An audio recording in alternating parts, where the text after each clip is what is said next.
Good afternoon, crafty friends. Welcome to another card making video with me, Carmen. Today's card is a fabulous pride card made with the Spellbinders cutting dies. I'm using the Painted Bloom set. You can see all the beautiful dies, and what I'm using today is just the paintbrush from the die set. So I've got some lovely holographic cardstock, and I'm going to cut the head of the paintbrush out with that holographic cardstock using my Ultra-New Mini Blossom die cutting machine. I love the holographic cardstock. So now I'm going to do the actual paintbrush itself, and I'm just using some craft cardstock, and I'm doubling up the layers because I like the extra texture that the double layer provides. So now moving on to the coloured bristles, I'm going to cut out a rainbow assortment of bristles, and these dies do need that extra bit of pressure, so I used a little shim to help cut out the individual bristles, and I cut out 2 of each colour that I made so that I was able to add a little bit more depth and dimension. And as you can see, I had to tease all those bits, strands of the paintbrush, if you will, out of that cardstock. So moving through now, doing my 2 layers of my orange cardstock, and I had to learn to run my bristles through the die cutting machine a few times to ensure that it cut all the way through neatly. So I've got all my orange layers. Now I've done my 2 yellow, moving on, and I've done the green, and then my blue, and finally my purple. So I'm using my fine tip bottle to glue my 2 layers of my paintbrush handle together. And you can see the beautiful outline details that were on the paintbrush handle. Now I'm having a look and I'm trying to figure out, I've got to squeeze all those multicolour rainbow bristles into the head of the metallic head of the paintbrush. So again, I love my fine detail glue bottle. Allows me to, make a big mess with glue. So I'm able to just use a little bit of glue and get everything stuck together and minimize my glue mess. So with each layer of the cardstock, what I was actually doing was gluing them back to back so they weren't in line with each other, which just creates that extra bit of dimension.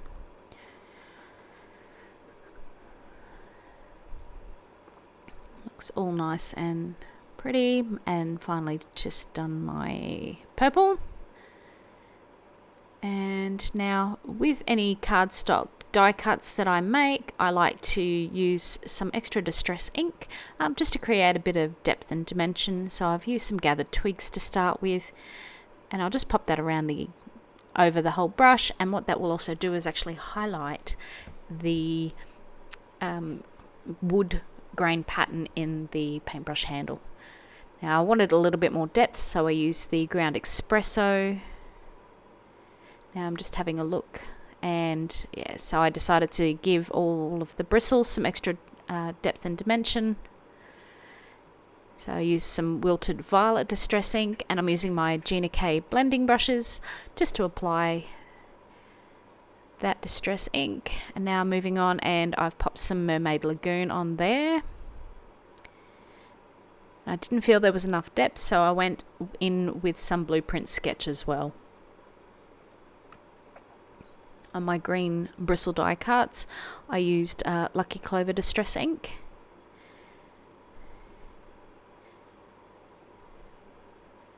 You can see it's just really creating a bit of extra interest on those bristles. So I started out with the mustard seed on the yellow, and then with my orange I was trying to decide. Started with the carved pumpkin, and I could barely see the contrast on the cardstock, so I then decided to pull out my spiced marmalade, and yeah, that I was a lot happier with the depth that colour created. Making sure that in between all my colouring of my different bristles, here we go, using the candied apple, cleaning my glass mat off because I have a notorious issue with smudging things, especially when I'm trying to make my card front and I get any residual ink off the glass mat onto my cardstock. So as you can see here, I was having a think about the design and I didn't want to squish all the colours together. I wanted to be able to see each colour as it sat along the head of the brush. So I've just thinned it down a little. And just having a look at this, trying to work out the sizing of the bristles, and the smaller portion weren't suitable, so I went with the larger ones and found that they would actually fit beautifully in the brush head. So just using my fine tip bottle again to get all the bits glued onto all the bristle bits glued onto the head of the brush. Just popping my green on. So as you can see, each colour is nice and clearly visible, and that will allow for the rainbow design to shine through.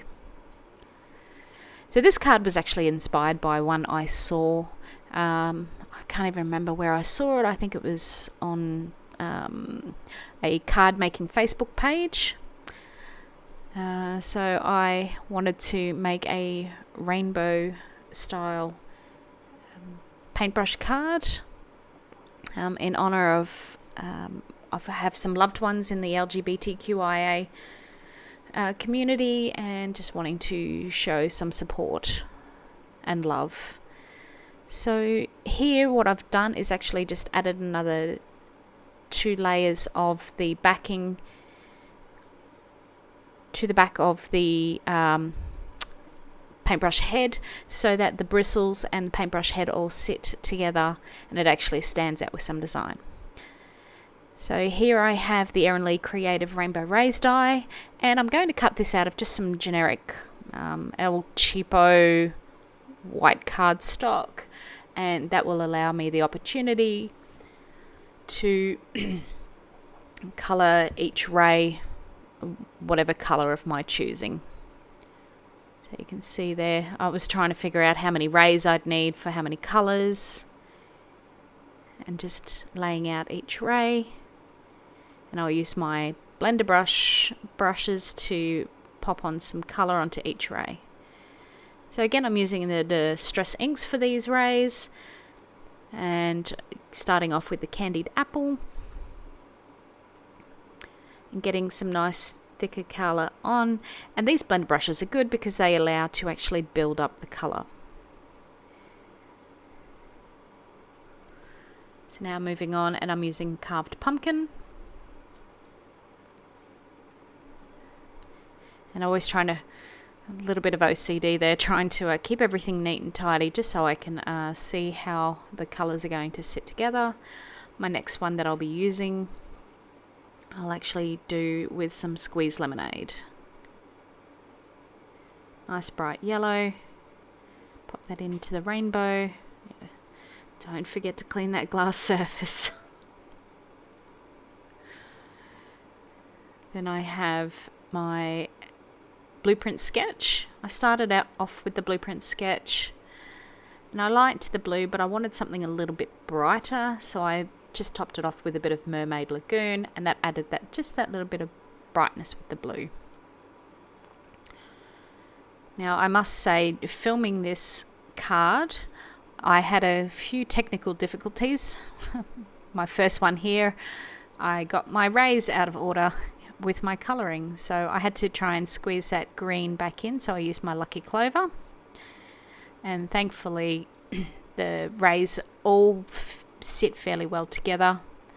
And then my final colour was my purple, was Wilted Violet.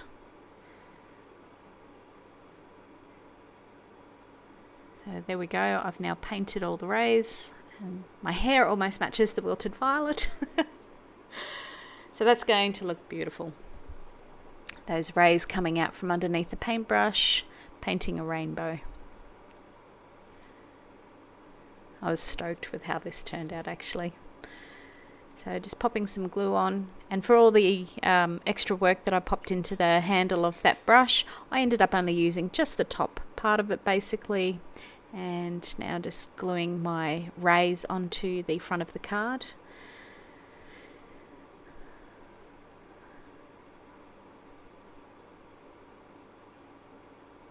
Using those fine detail brushes, glue bottle. Forgive me, it's been a busy day at work today. So yeah, I'm happy with that. So you'll see here that this is actually a whole card, but by the end of the video you will see that this turns out to be a card front. And that is because I smudged my card.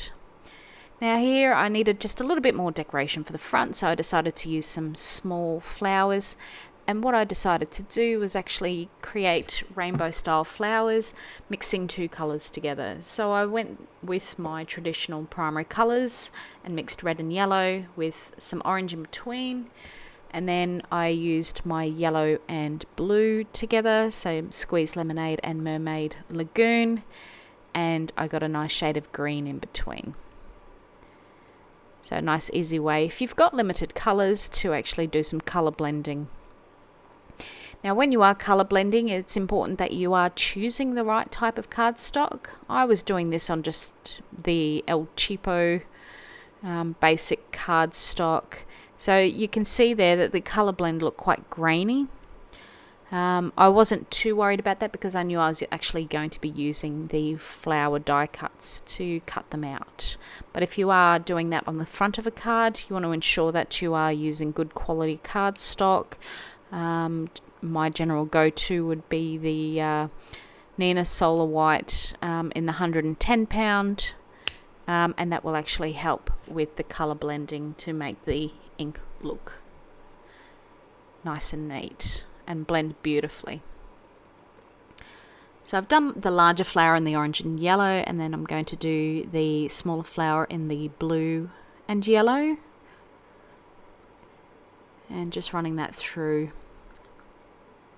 my mini die cut machine. This mini Blossom die cut machine is great for all the small detail dies that you may have in your set. It's easy, you can just stick it on your workplace. It's got little suction feet, so it glues down onto like a glass work surface, and as you can see, it gets quite difficult to remove at times. So I had a look, and I wanted to create a little bit more depth and detail with the flowers, so I'm making another 2 flowers, blending together my blue and yellow to start with for the smaller flower. I like that green that came out of the Squeeze Lemonade and Mermaid Lagoon blend.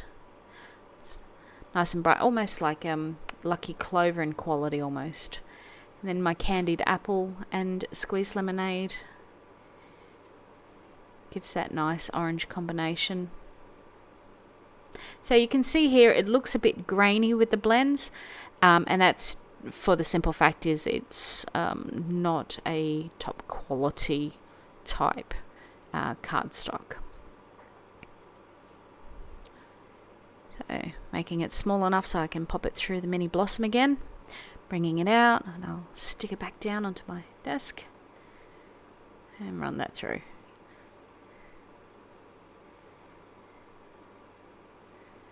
Lovely. Happy days.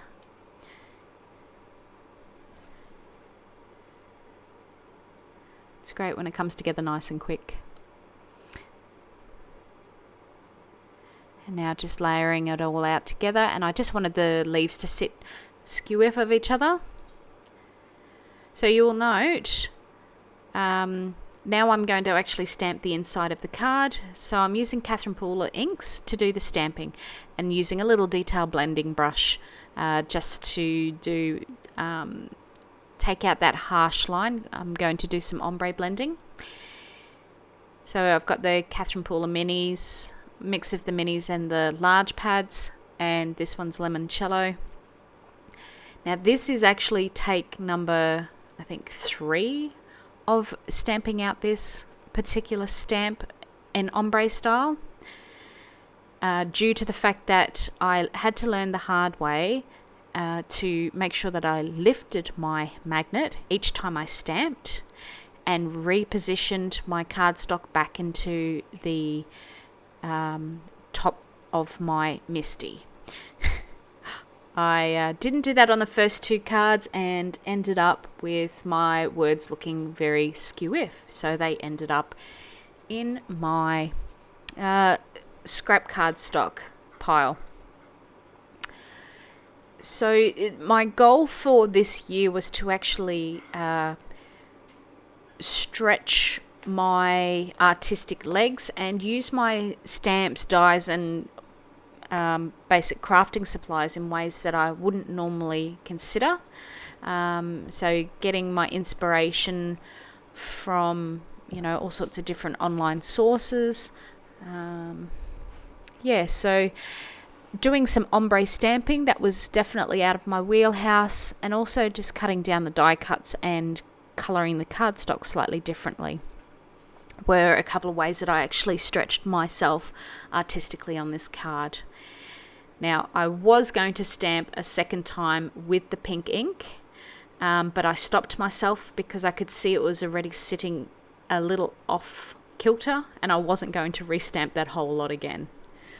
So I just used the Catherine Pooler stamp set and used my Memento Tuxedo black ink. And here I do my handmade and my socials stamp on the back. Now, for a bit of sparkle, I like the Tonic Aqua Shimmer pen, and I've got that in the glitter gloss. Now, you just need to squeeze the pen to get the glitter going, and I sometimes get a little impatient, so you will see here shortly I'll give it a few good squeezes and a bit of a shake, and end up with extra decoration on my card. So this, using the Aqua Shimmer the Tonic Aqua Shimmer pen, will also allow it to help blend the inks in the ombre a little bit better. As you can see, when I gave that pen a shake, I sprayed a few drops everywhere, and I thought, no, I'll just leave this as some sparkle. It's fabulous. So yeah, the Aqua Shimmer pen will help to blend those ombre stamping. So I've just popped the card off to the side, so you can see here I cut out a blue and a purple and pink flower, and also used my my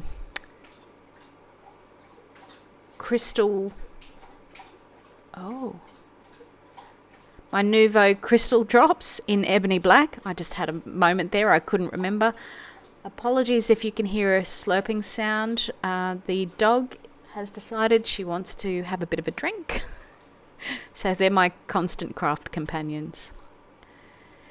Now again, you can never have too much sparkle, so decorating the rainbow rays on the front of the card. And then I'll also get in and give those bristles some sparkle as well. So I've also used the Jelly Roll pen to create some texture dots in the center of the flowers, and then a bit of extra sparkle. Now with my Jelly Roll pen, it's a number 10, and I'm just popping some lines into the letters just to give them an extra bit of interest, if you like. So you can see here, and I scribble it off in between each letter just so I'm not carrying different colors of ink from one letter to another. It also just helps to kind of tie that ombre blend a bit together. So now I'm going to stick my card panel to the front of the card. Again, testimony for smudging the insides of your cardstock when you're putting it out on the bench. Okay, and I'm really happy with how that one turned out. I think it's fabulous. Thanks for watching. I appreciate your time with me today.